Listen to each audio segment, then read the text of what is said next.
My name is Myron Sims. I'm with the Career Pathways or Adult Education Department at Amarillo College, and we have a short, quick presentation today over our Career Ready Youth program.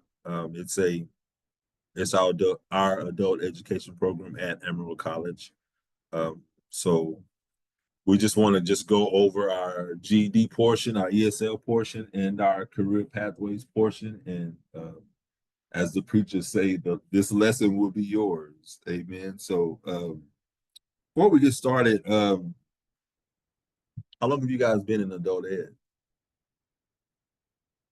8 years? 10? How many? 20? This is my first year, and I've just completed 1 year back on March the 13th. So it's been quite the experience. I actually need to look up pull the chat up. I'm sorry, y'all.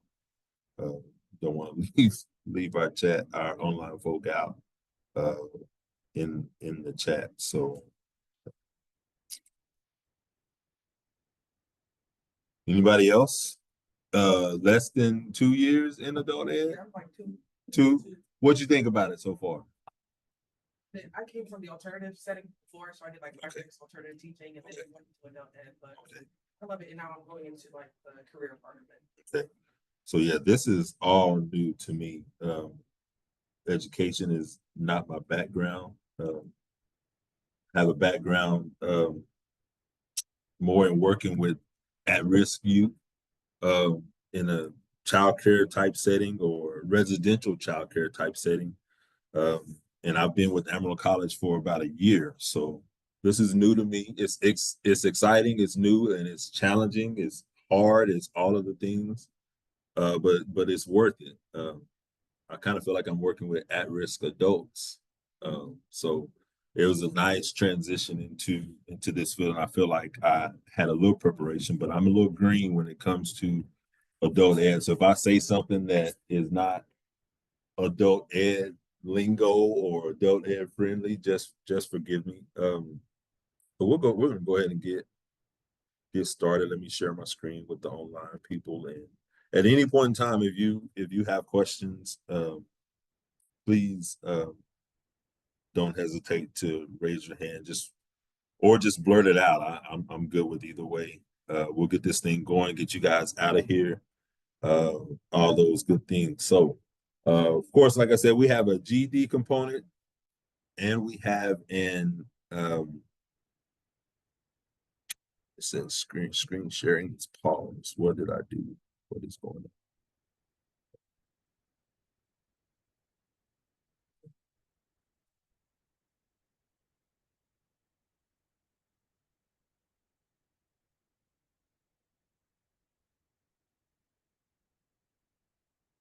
So, like I mentioned, we have an ESL component and a GED component, and we have a career pathways component. And what we've been trying to do, or what I've been trying to do since we've started, is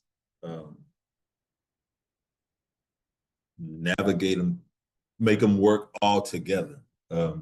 Sometimes I think, well, in the beginning, it felt, and I think Matt can kind of agree with this.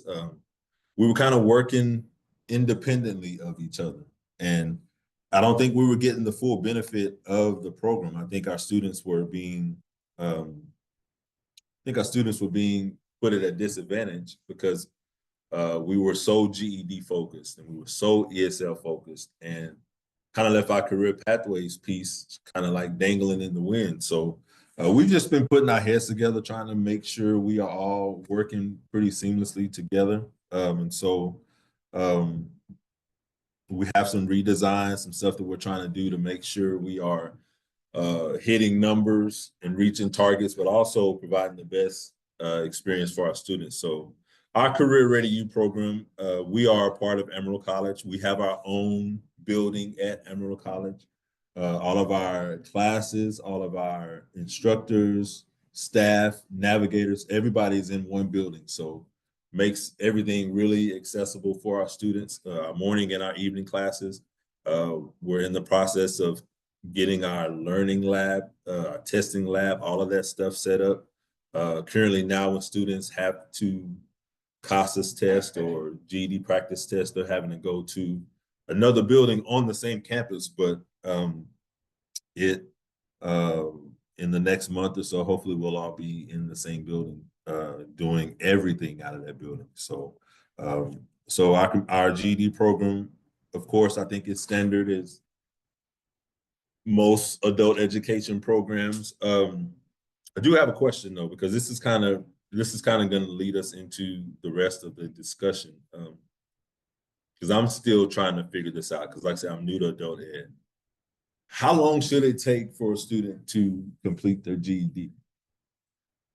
Because I've seen it all. I've seen 9 years. I've seen 3 months. I've seen 2 years. I've seen, and I say I've seen 9 years. When you in the student's profile, you'll see that they've been in the program. They have student profiles for the past 9 years. So that's how I know students. It's been taking some students that long. So realistically, how long should it take, in your opinion? It's not? Really? So it really can be all over the place? But say that again? Right.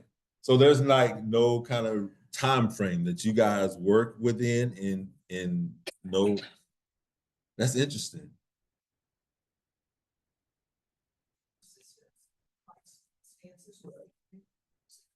Right. Right. Disabilities and whatever, they can be that help. Okay. Just because they're coming to school, a place to go, and they're never gonna get educated. They're still in the program. Right. So I think that you really have to assess your students, where they are, you know, their educational functioning levels, their persistence, and then everything else that's going on in their life. We have to look at the effectiveness of the instructors also. Right. I have the fact that about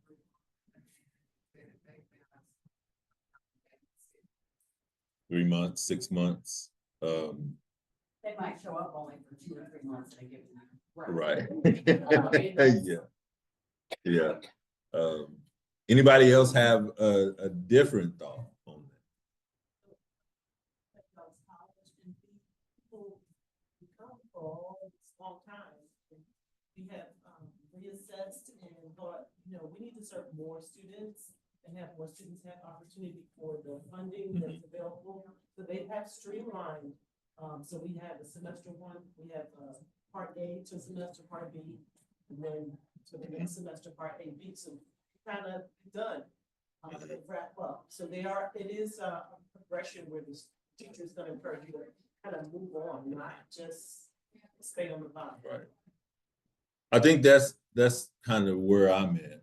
I think when students come into our program, part of me, I feel like we owe it to them to get it done as quickly as possible. Does it always, like, we know we have students that they don't, for whatever reason, it could be barriers, it could be, you know, something along those lines, to where what we want for them, it's just not the reality for them in the moment. But for the students who have that desire to finish it in order to get into college, those are the students we try to make this thing work as fast as possible for them. So we're in a privileged position being at a college, because our conversations can look and sound a little differently. You know, we can be aggressive in our pursuit of them completing their GED in an accelerated manner. And we do that by offering them these opportunities to be co-enrolled in college and work while working on the GED. So for me, if I have a student and it's taken them forever to get their GED, in my mind, I'm new to this. I'm new to adult ed, right? I'm just trying to work through and see how this stuff really works. In my mind, part of me believes, or I feel like it's because the motivation and the interest is not there for them with their GED classes, because they're not connecting getting their GED to something that's going to benefit. And so that's why, you know, when things get tough, I always say this: it's easier for a student to stop showing up to the GED classes than it is to the college class. I don't know if there's any science in behind that. That's just how I'm thinking about it. And so when you have a student who, if it's dragging along, maybe it's because they need to be in college classes versus the GED classes. So we're going to talk more about that, and I love to hear everybody's thoughts on that, because I don't like to see a student taking forever to get their GED. If you come into our program in 1 year, in that program year, if you come in the fall, you need to be done by May or as soon as possible. But I know things happen, right? I understand people's circumstances. I understand barriers. But at the same time, we have things in place and things that exist for a reason, to get students to where they want to be, to get students college ready. And it's just not a thing that should take that long. So let's look at this. We got some within our GED program. I mean, of course, the goal is to get them ready and prepared for college. And there are scheduling things that we have to consider. There are learning levels that we have to consider. And so being able to offer our classes that are flexible enough that the teachers definitely have to be great teachers, but offering morning and evening classes, having online options available. You have online for your teachers?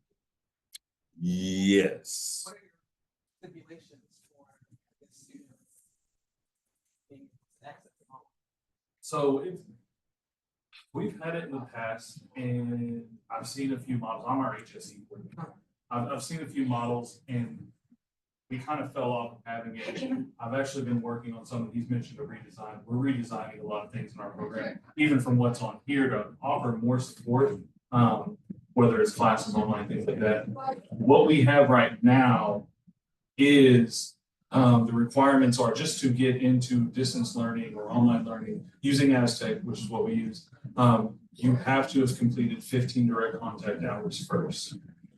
So that's mandatory. So they're already considered a participant in a team. They may have their own version. They'll have their own version. We're with TWC, using Teams for technical education. But so they have to have those to become a participant. Once they're a participant, right now I'm the instructor, and what I am is basically just managing their progress or monitoring their progress. They have to have some sort of contact with me once a week. It could just be an email, it could be a phone call, we can have a FaceTime. They can come to my office and just pop in and say, hey, I've been working on science this week. I just got to know beyond my time on task report that they are being active in the program. And then also that provides the opportunity to make sure if there's any extra support we can give, we're doing that. And within the program, they have to have done at least 6 hours of time on task work in the curriculum to remain That's in the program. per week? Per week, yes, per week. I let them know if a week goes by and I haven't heard from them, I will send out a email to kind of initiate and let them know, hey, I didn't hear from you last week. But if I don't hear from you in that second week, I will deactivate your account, right? And so far it's been good. We actually had our first couple of students trying it out this semester. It's fairly new. I've got a different way that we're going to work it in the future. We're about to hire full-time instructors instead of part-time that we currently have. And then let me think, there's something else in this here. I try to keep it pretty simple. I just got to know that you're in communication with me. And I only ask that because, of course, for certain districts. We've tried that, and then of course you have kids that just don't show up. So just wanted to know like the stipulations, whether they have probation or if, like you said, the 6 hours per week eligibility, they can remove it. Yeah, And then would they just remove access from online, would have to go in person at that point, like if they didn't meet the qualification? yeah, I think with it being so new, it would be something we'd have to develop further as far as, you know, I would see it as a probationary period if I needed to deactivate one of these accounts and they came back. But in my personal opinion, I like this to be an option for those scenarios of people that really, really need, like, there's no other option. Because I prefer them to be in the building, because we know we're holding on to it, right? I worry, like you say, if we give them the option, or if we promote the option, oh, you can do this all online through us. There's no accountability there other than that time on task report, right? Right. On top of the fact that we really work hard, since we are a department in our community college, we work on campus. We want them to be on campus and feel like a college student, right? And Myron said it in his last session. We offer resources that all the AC students, college students receive. They receive all the same things, whether it's gym membership, transportation, legal, counseling. They are treated as Amarillo College students. And so, You said dinner kids? yeah, they use they have access to our gyms, tutoring centers, writing corners, all the events, special events they're able to go to as students.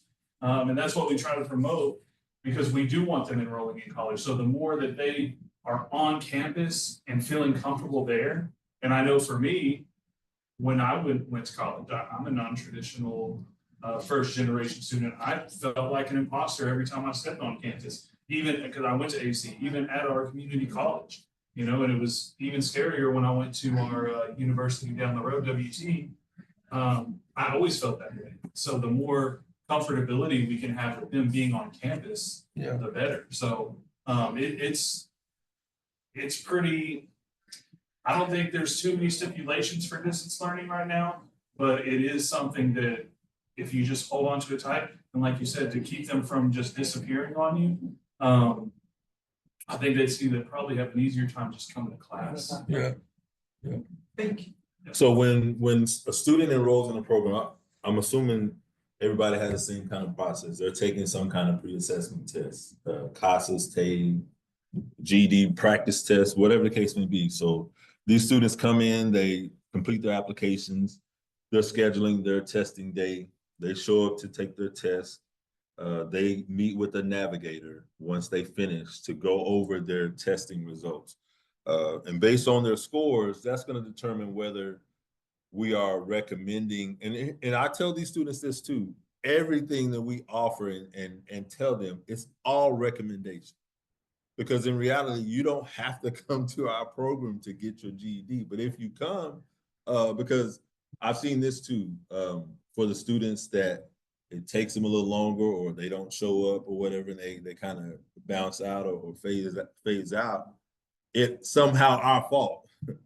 It's somehow something that we did as to why they didn't finish. And especially when we have under 18 students and their parents, you know, everything runs through us. They come in not knowing that they can get their GED without ever stepping foot into Amarillo College. And so when they come in, I let them know, hey, these are all recommendations, right? And putting the onus on them and giving them, letting them come to that insight like this. If you want to get this done, it will be done because that's what you want to do. So they'll come in, meet with the navigator. They are reviewing their scores. If they're scoring low enough to where they need to be placed in the class, that's what we'll recommend. We'll have a conversation about their availability. Let them know what class times we have available, mornings or evenings, whatever the case may be. And they get to decide if they want to take that class or not. Nobody's making any student do anything. And so we do it that way because I think they have more ownership when they are deciding yes, and me not saying, hey, no, you're going to be in this class. But once they sign up for it, then now we're all on the hook together, but the options are presented to them. And we also have the conversation about career pathways. One of the things we are going to do in our redesign is all of our GED students that come in, they have to declare a pathway. If they don't declare a pathway, Amarillo College's career readiness GED program is not going to be the program for them. Amarillo has multiple places you can get your GED. They have, of course, you can just do all of your stuff on your own through GED.com. But if we are positioned to be in a college and we are positioned to offer career pathways to our GED students, if that's not what they want, then that's not, our program is not going to be the program for them. And so I asked that question earlier because what we are trying to do, our classes are, our GED classes are structured right along with the college classes, 8-week courses. So when a student comes in and they enroll into their GED classes, in those 8 weeks, their English and math instructors, it's going to be college preparatory. We're getting them prepared in those classes to be able to pass their TSI, to be able to be TSI complete when they enroll into their pathway. So they have 8 weeks, and not 8 weeks to get their GED, but they have 8 weeks before they are expected to be enrolling in Amarillo College. Somebody, I want y'all's thoughts on that. What do y'all think about that? Is that too much? Is it? I just have a question. How do you balance the students that may come in and they're like, I don't really care about this, I just want my GED? Is that when you say, again, this is just not the program? We don't do that yet. That's what we're planning on doing. When they come in and they say that, then we shift to, we still have the pathways conversation, because here's what I've been finding out with these students. They'll say that, and then when I start talking about these pathway options, they'll say something like, oh, I've always wanted to do business. But a lot of students, I find they'll say that because they think they have to finish their GED before they start college. And in reality, they don't. They can co-enroll. So if they have the option to co-enroll through ability to benefit, then that changes the game for a student coming in thinking I'm just here to get my GED.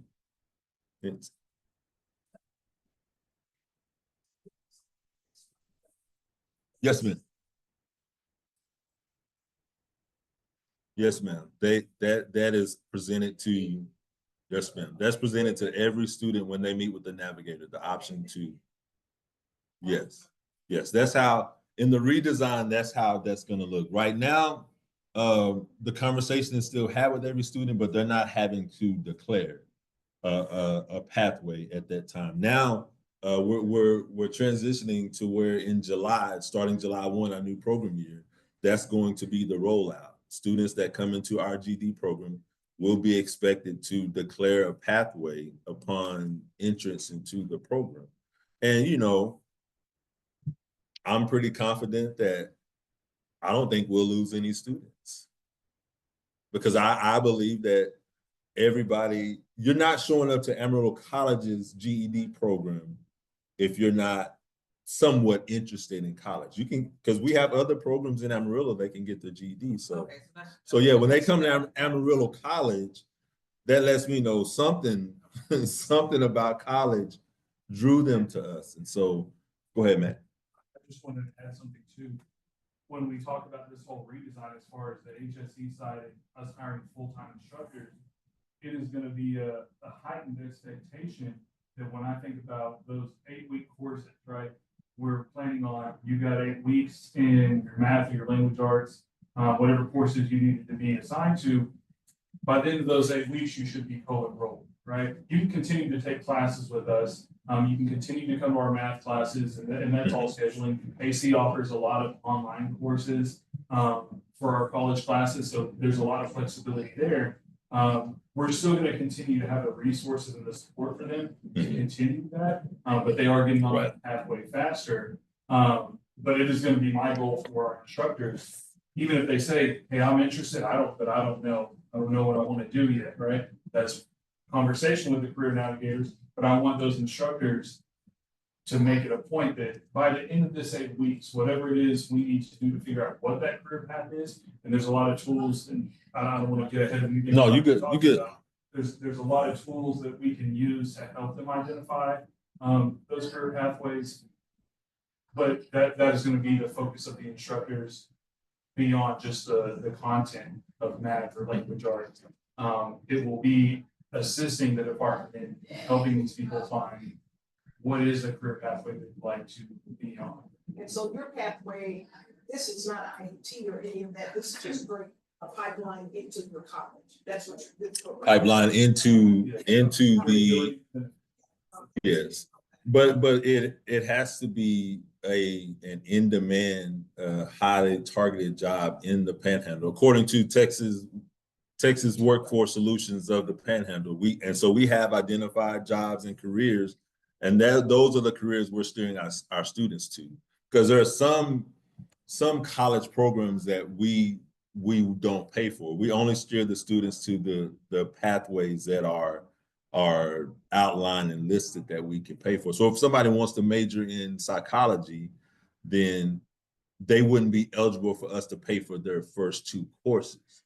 They could still enroll into college. So those students right there, those are the students, they really have to finish their GED first. Then their pathway into college, they have the financial aid, and they can enroll in college that route once they complete their GED. But for our students so this really works for the student who, and y'all have seen these students, they pass all these subjects and then they get to that math. And that math can hang them up for a year or 6 months or whatever.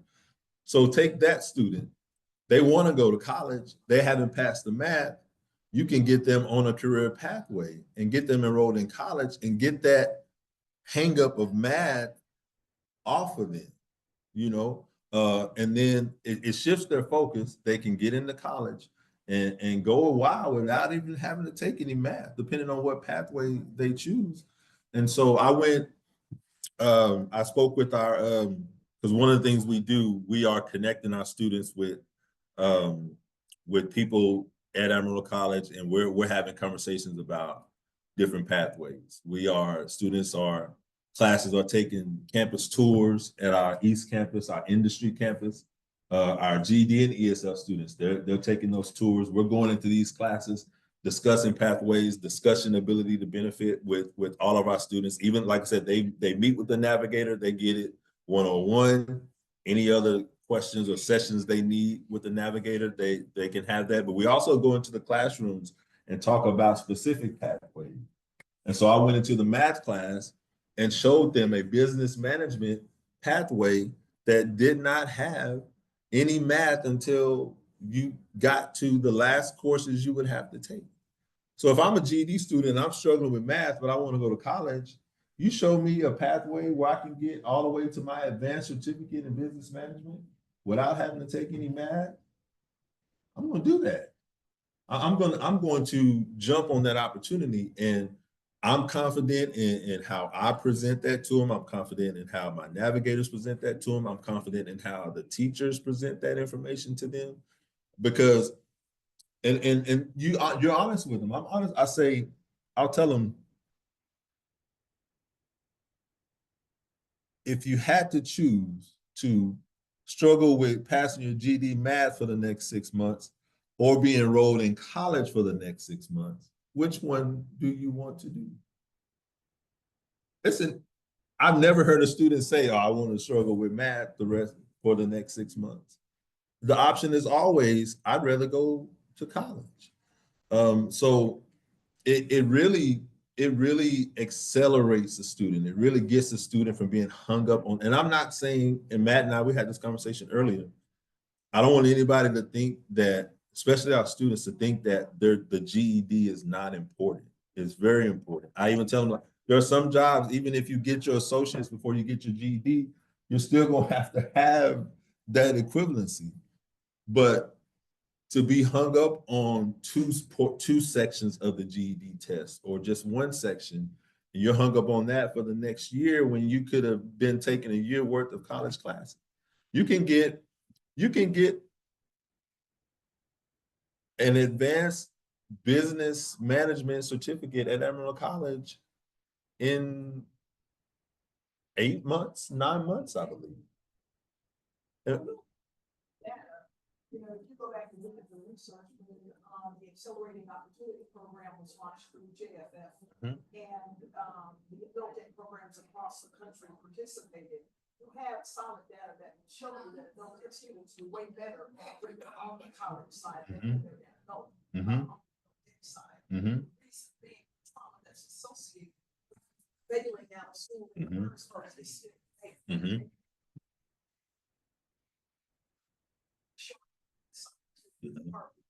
Never thought I'd be in college, and you're here with a 4.0. Mhm. So some of the things as you're designing your program, you know, thinking about policy where, one of the things we did was we restricted the ability to actually get the credential until you finish. Because we ended up with individuals that had all kind of college degrees, but they had never finished their GED. And so what we said is you earned it, but I'm not conferring it. You gotta come back here, because you've already shown that you can do it. And then we put them in very specific types of programs to help them overcome the socio-emotional aspect. But, you know, as you're doing your design, think about those types of things, and there's plenty of evidence out there. Okay. About it. Yes, ma'am. And I appreciate that too. A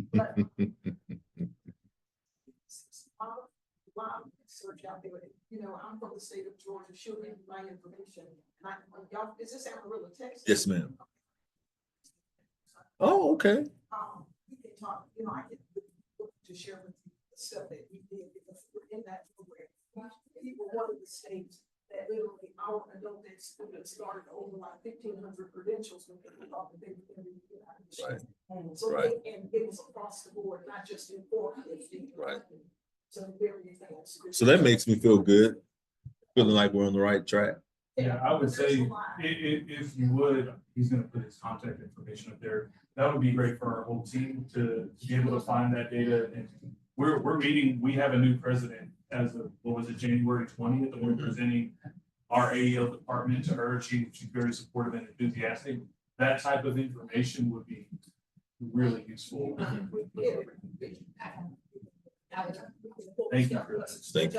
The future JFF Accelerating Opportunity. I think we started like in 2012, ran it for a few years, and that's what predicated the work that's now being done across the country with the IETs, integrated education and training programs. They're all predicated on the work we did way back then on AL. Well, thank you for that. Thank you so much. I haven't been talking to my travel advisor for my cruise. Oh, I need to be in on that conversation. So I attended an event 2 weeks ago at AC, the Women in Industry event. So our East Campus, most of our industry programs are at our East Campus, and I'll show all of that here in just a minute. But one of the things we do for our students, the information we provide for them, we're able to introduce them to non-traditional fields for females. We had women in industry, men in healthcare, just showing our students, you know, that the playing field is open. It really is down to what are you interested in, what are your talents and your strengths lie, and exposing them to that, you know, and letting them make those decisions. So showing a woman that you can get an HVAC certification, you can get your CDL. If that's what I had a young lady, her family, her dad and her grandpa, they both have their CDLs, they have their own business.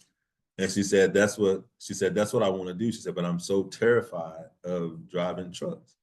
And that opened up a whole conversation we had about whether she wanted to do the truck driving program. You can get your CDL in 8 weeks at Amarillo College, 5 weeks in the summer, and you're eligible to be making $60,000 a year right off the bat like that. So those kinds of opportunities, even for our female students who don't have their GED, or some of our male students who want to go into healthcare, we're presenting all the information to them and putting the ball in their court. If that's what they want to do, then we're going to pave the way for them to make it happen. So we do offer tutoring services, so through the college. So we don't offer science and social studies classes for the GED. So if we have a student that is enrolled in math and English classes in those 8 weeks, in that 8-week period, in that time, we're saying, hey, you need to go take a practice test for your science, take a practice test for your social studies. You may pass those.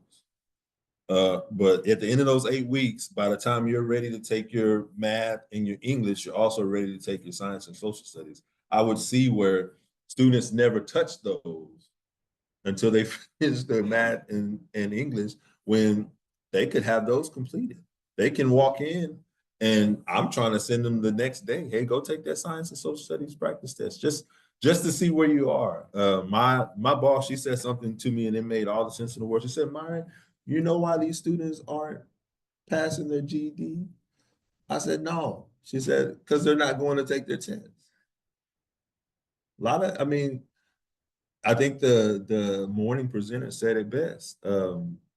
Or I heard it at some point in this conference, the fear of something, the fear of failure is more crippling than actually failing. You gotta go test. You'll never know. Go and test. Go take your test. Go take your practice test. You may score 155 on your science, or you may score 145 or 135, but now you know, because it's going to tell you what all you need to study. And we're going to print out your study guide from the Kaplan GED book, and you're going to go to the tutoring center and you're going to get one-on-one tutoring in that specific, on those specific areas.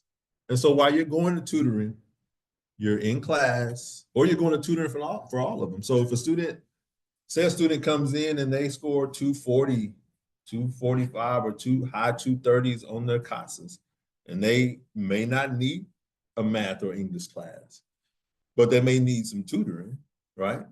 Because you've been out of school 10 years, right? So we're going to get you connected. You're going to take some practice tests. You're going to get some tutoring, and then you're going to get an official voucher, and you're going to take your test. And we're not going to essentially play around with this thing. We're going to support you. We're going to encourage you. You can do this. Let's not drag this out. I've had students come in and I'll pull their profile up and I see that they were here in the program last year, and they'll say, yeah, I started out, but man, I said, well, we're going to get you through it this time. Like, I'm not going to let you do what you've been doing. Like, we're going to stay connected to you. We're going to remove barriers if we have to, but I say you got the right person for the right reason. Like, you came back in today, and we're gonna get you taken care of. So on the GD side, it's pretty cut and dry. The ESL side is a little different. Want the same thing for them, but it definitely takes a little longer for our ESL population because they have to acquire the English language before they can go ahead. Sorry. No, you can. You can. So is GE now offered in Spanish? Do you have instructors that offer in Spanish, or just the fact that they can take it in Spanish online. We have a bilingual navigator. They recently replaced our bilingual navigator was the bilingual tutor. Right. Right. Oh, yeah. But they recently, I think she said that they've hired 1 or 2 bilingual tutors. And we have so many different nationalities and backgrounds, but the majority of them do speak Spanish, and so that's where we primarily focus our attention to. But some of them come in on level 2, level 3, and we know it's going to take a little longer before we can still have the conversation. We can still plant the seed. But our level 4s and 5s and 6s, they come in, or our ITPs that come in, they're already credentialed in their country, and then they'll come here and they have to start all over.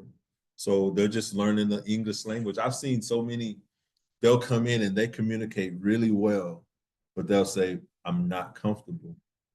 They say, I'm doing well in here talking to you, but at my job or amongst crowds is when they want to be more comfortable in that. So they want to enroll in an ESL class. Our ESL classes are structured the same way, mornings and evenings, having that support. And like I said, even our ESL students, They're touring the campuses there because we have other ESL programs in Amarillo.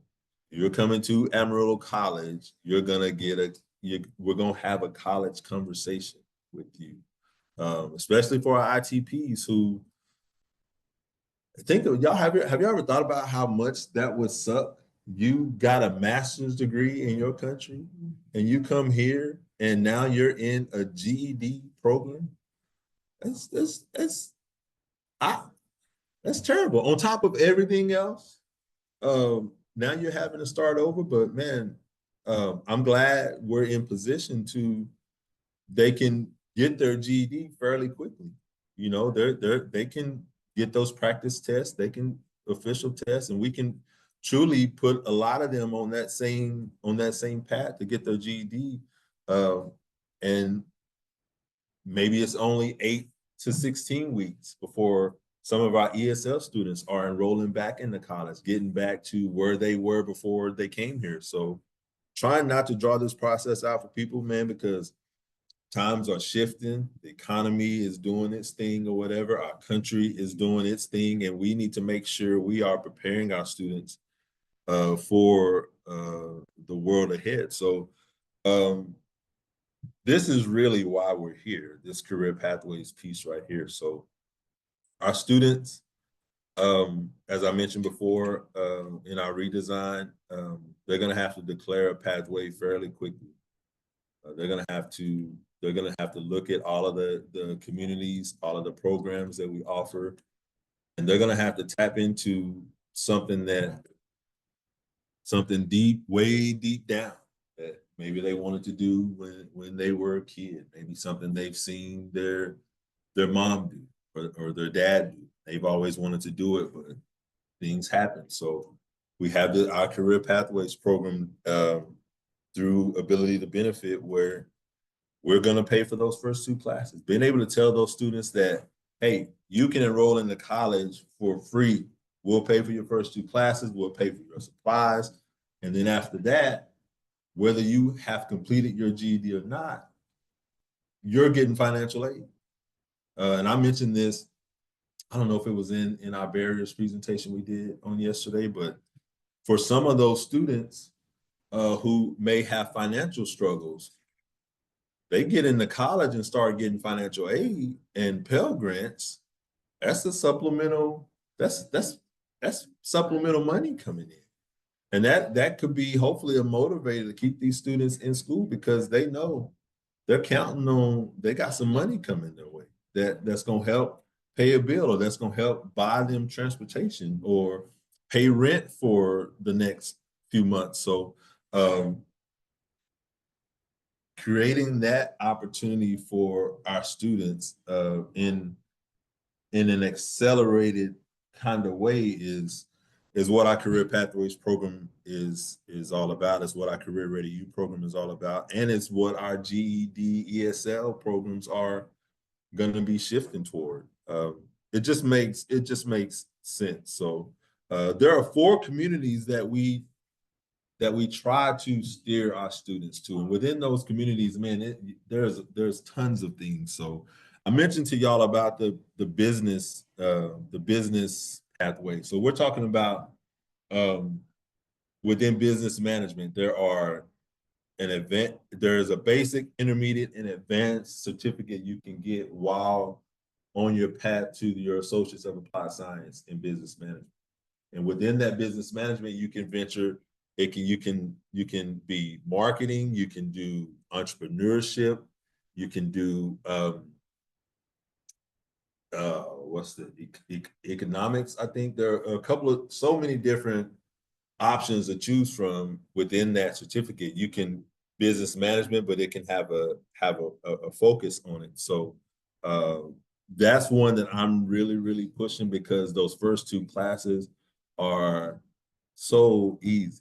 Like, so in my mind, like, I'm just trying to get you to where you can get financial aid, get you started out in college taking pretty easy classes. One of the classes it's called supervision.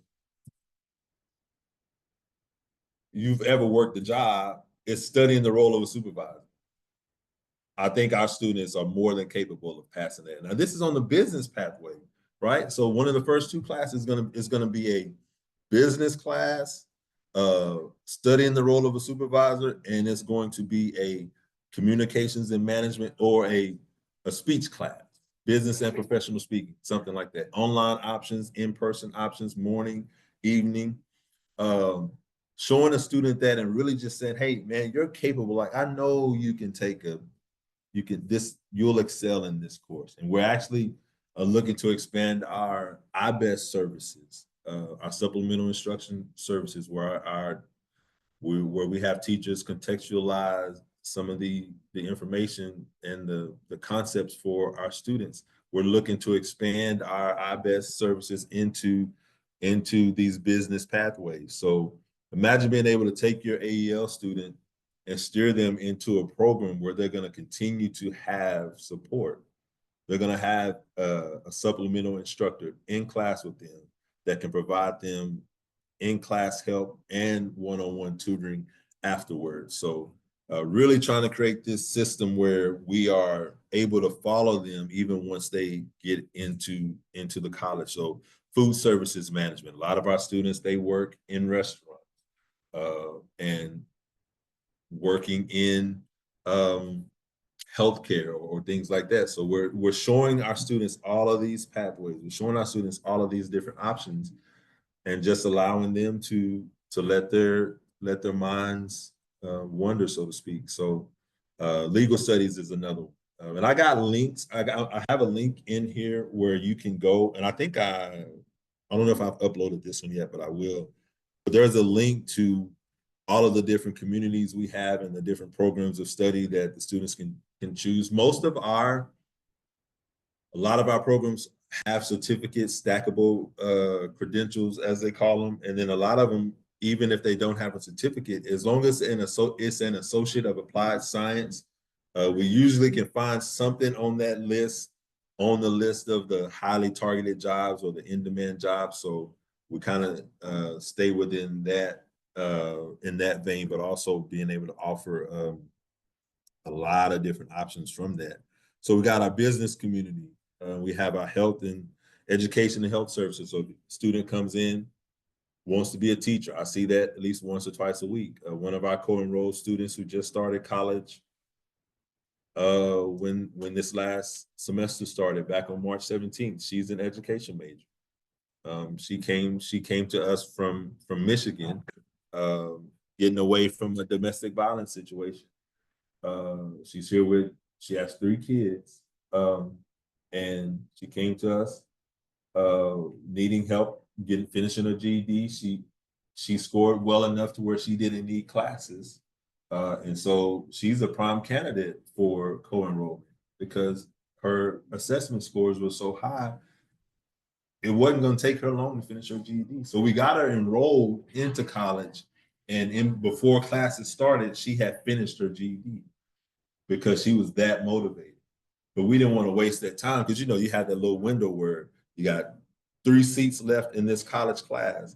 And so we signed her up. We slapped the sponsorship on her student account. She completed her FAFSA. She got enrolled. By the time college started, she had her GED, so she got her FAFSA and she got to keep her AEL sponsorship money in there. So huge motivator for her. So what is she gonna do? She's gonna tell somebody the opportunity she got, and next thing you know, somebody else is gonna be coming into the program. We're creating that same opportunity. I had another student, I think Matt remembers this particular student, but she had been in the GED program for a few years, and she was hung up on the math for about a year. She came in and she met with me, and I was like, what are we doing? I said, what do you want to do college-wise? She said, I want to do sonography. I said, well, let's pivot to that. Let's transition to that. I want you to apply. I want you to schedule to take your TSI test. She enrolled in January.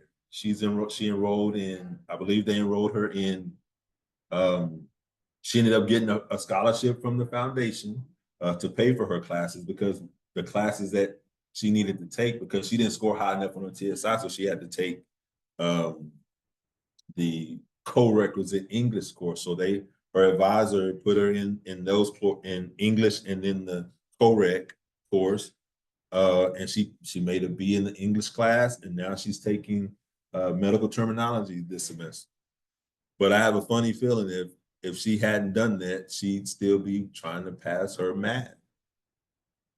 Y'all see how transformative that can be for a student, and just coming in and having a conversation and being able to see what options are in front of her. And that math piece will come. It'll come. She'll get it. She'll pass it. But we were able to move her past that. So education and health. We have our best instructors. So the way our program is set up, our IETs are connected to our best instructors. So we are on our west campus, which is where our GED ESL program is. We have a west campus that's all healthcare.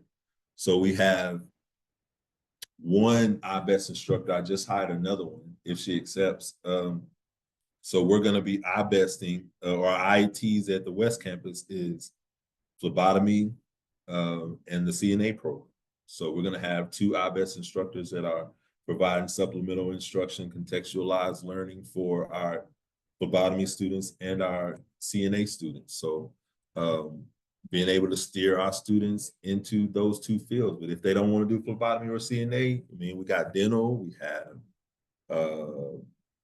what is it, medical assistant. We have a lot of different options over in the healthcare services. So then we have industry. This is the one that it's big time. This is where you can start making decent money in a pretty fast time. So we got welding, we got wind energy, we have an airplane maintenance program it's like a 21-month program. It's like a Monday through Friday. But once you complete that program, you can go work anywhere you want to. And you can write your own ticket. You can go work anywhere. $20,000, $30,000, $40,000 signing bonuses.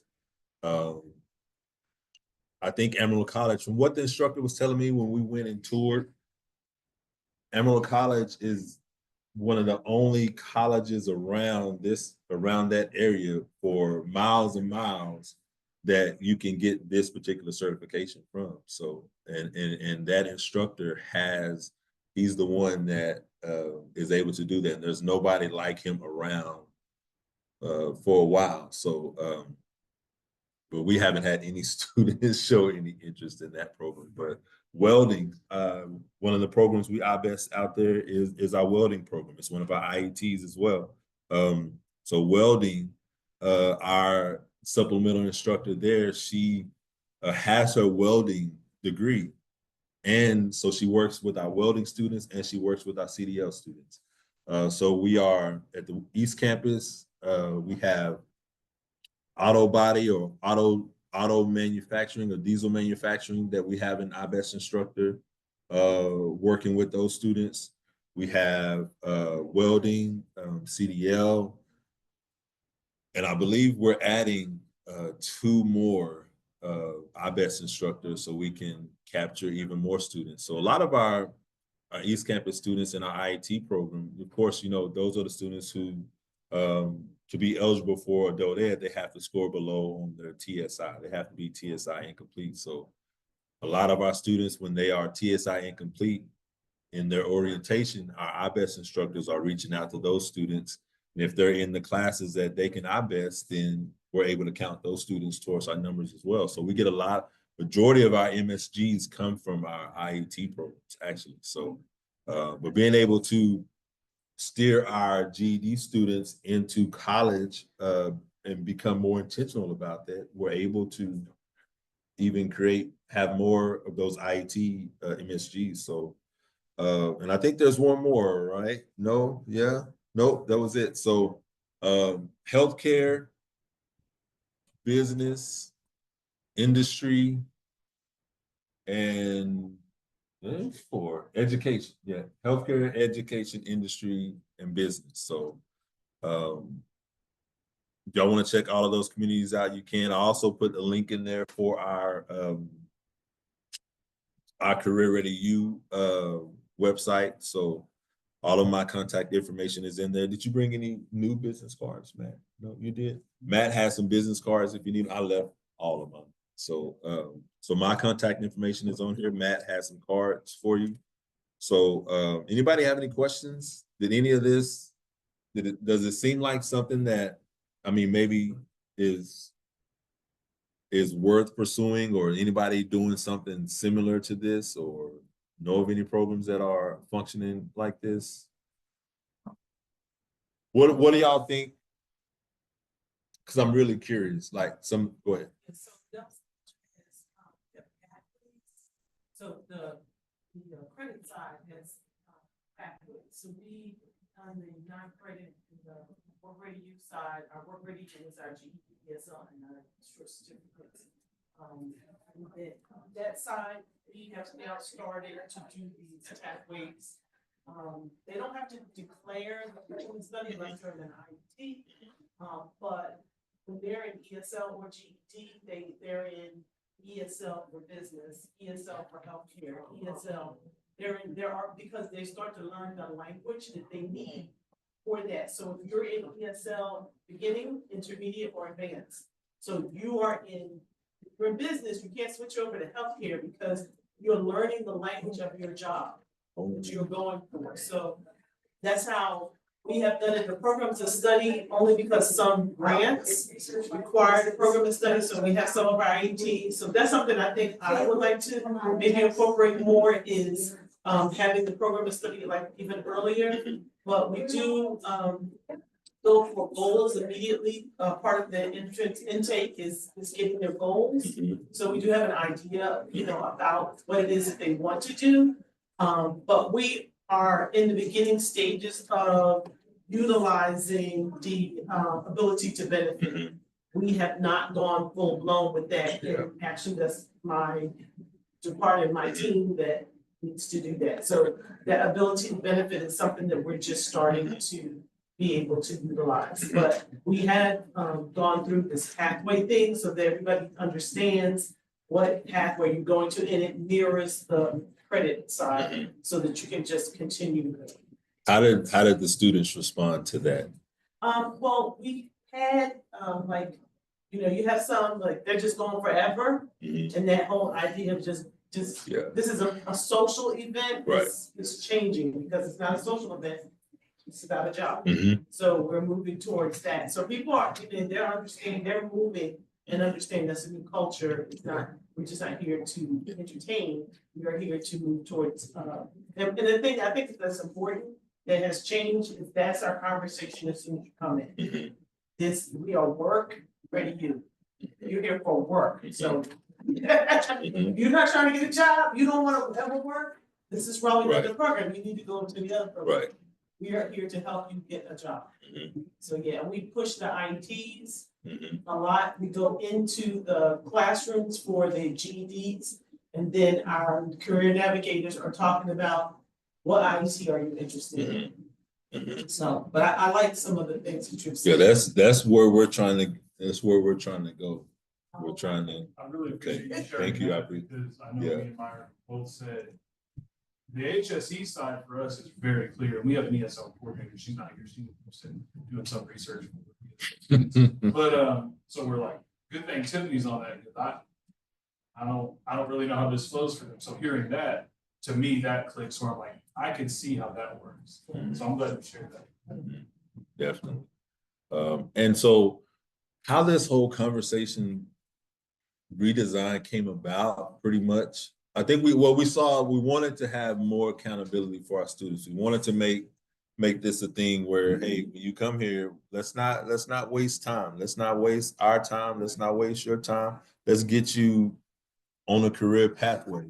But the other piece of that was it's a grant, and and we are trying to show Amarillo College that if they had to take it on, the money would be there, and that money would be there because of the students were enrolling into post-secondary, into Amarillo College, getting that Pell Grant money. So many students, what is it? I think we calculated 75 to 100 students would pay for our grant. That's doable. We can get 75 to 100 students enrolled into Amarillo College a year. I think we can.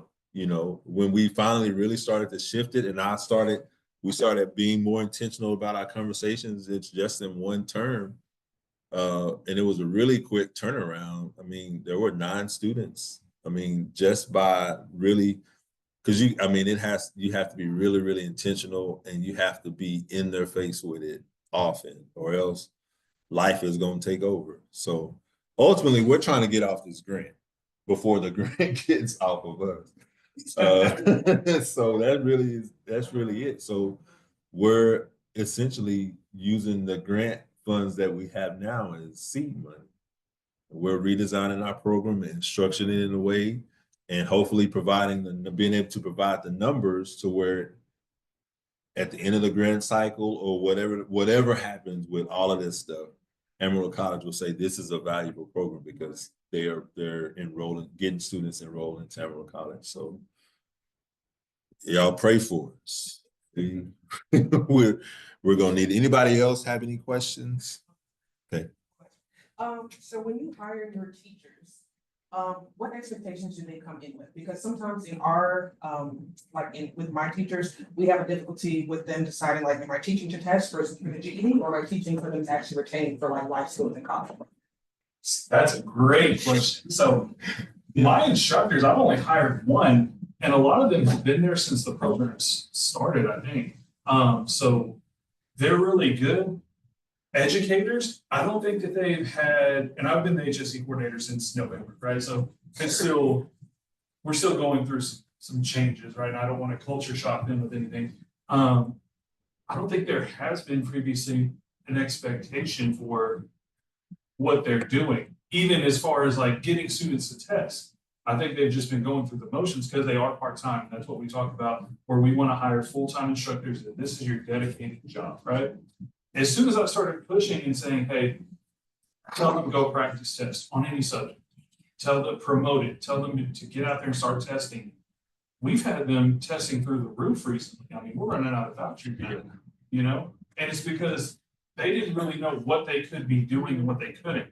I think that they've been forced to think, because a lot of them work in the ISDs too, so they're thinking about STAR test and all of that. So they're still in that mindset.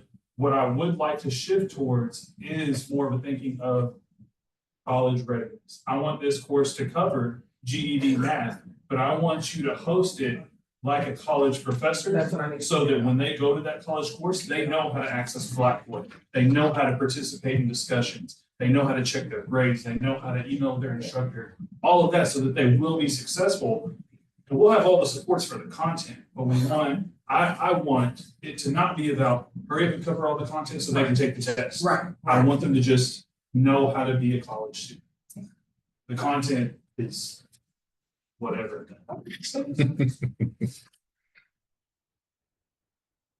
Also, going to say, if you want to grab a card, and I have some drafts of things that I was working on for distance learning before we made this shift.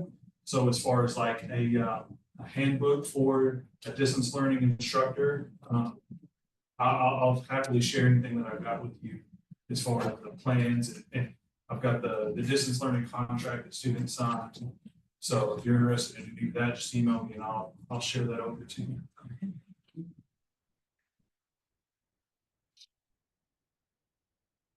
We appreciate the work y'all do too.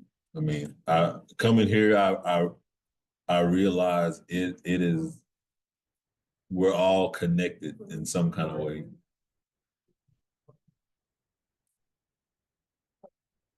Sitting right next to me. Oh, yeah, she's my.